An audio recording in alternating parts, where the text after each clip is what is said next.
Please take your seats quickly, ladies and gentlemen. Hi guys, and welcome to 1 Minute Tennis Coach. In today's session we're going to talk about the forehand swing path and specifically how to get more power and more spin on your forehand and on your students' forehands. In the last forehand lesson, the forehand power supply, we tried to clarify how to find the perfect contact point. Today we're going to follow up on that and make this great swing path that produces the incredible power and spin of the modern forehand.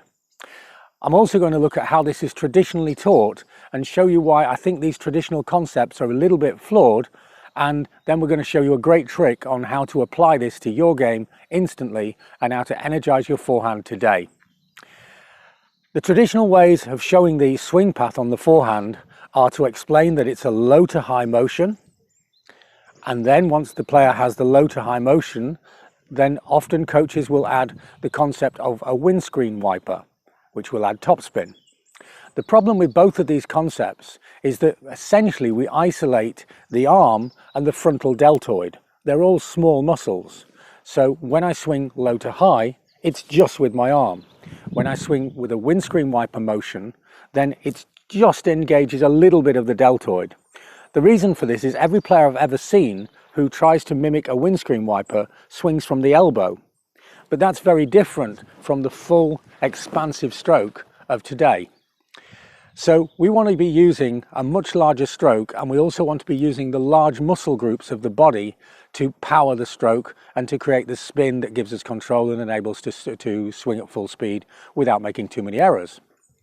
And to do this quickly and instantly, we're going to have to learn it with feelings. In today's session, we're genuinely going to feel the racket to actually make the stroke. So the first thing I suggest that you do is take a piece of tape. For the interest of this video, I've got a bright silver piece of tape so it's clearer to see. And if you attach the tape around the frame of the racket, somewhere in this area here, near the bridge of the racket. And when you have the tape on the racket, point the tape to the ground and go into a ready position. And naturally, the fingers will touch the tape. Now I suggest you take the racket back, keeping the finger on the tape as long as is comfortable. Like so, with the finger. And now I'm going to make the stroke and I'm going to catch the racket, and I want my thumb to catch the tape. So I go finger to thumb.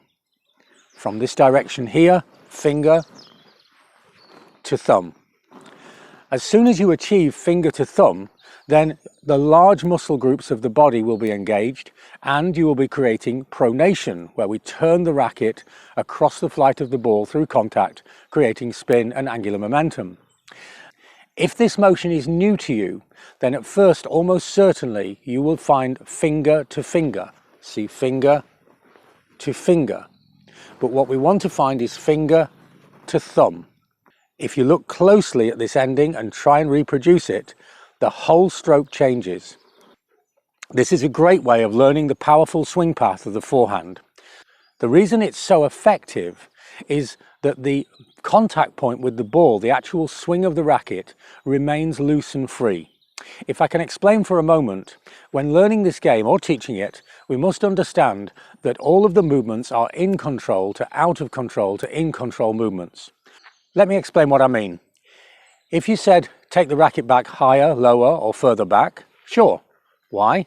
Because I'm in control. If you said to me, can you finish over the shoulder, or can you finish low by the side? Sure, because I'm in control. But in the middle of my stroke here, if you said to me, stop, I can't stop. I'm out of control. And if I swing in a way that I could stop, then the movement is useless. So the strokes have to be in control to out of control to in control to actually function with rhythm and hit the ball with power.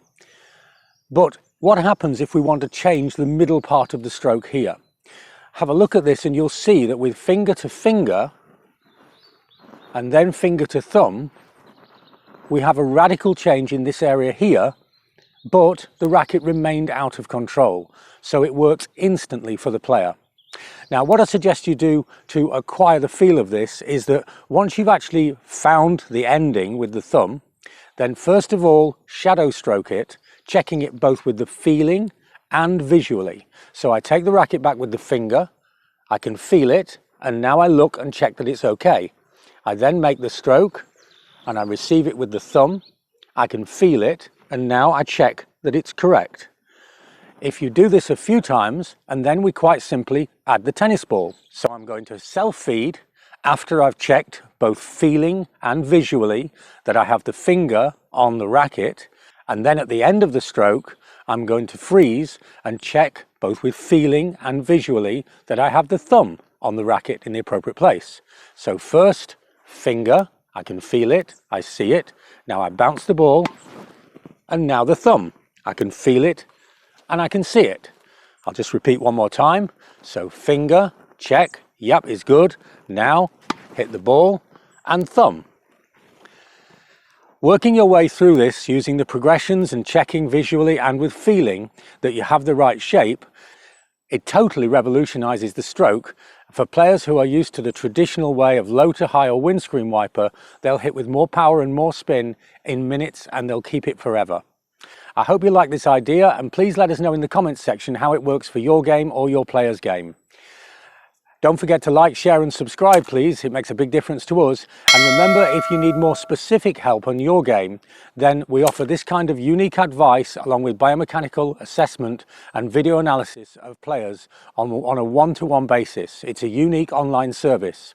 You can find the link to that below. Thanks for watching and see you next time for more unique tennis lessons that really work.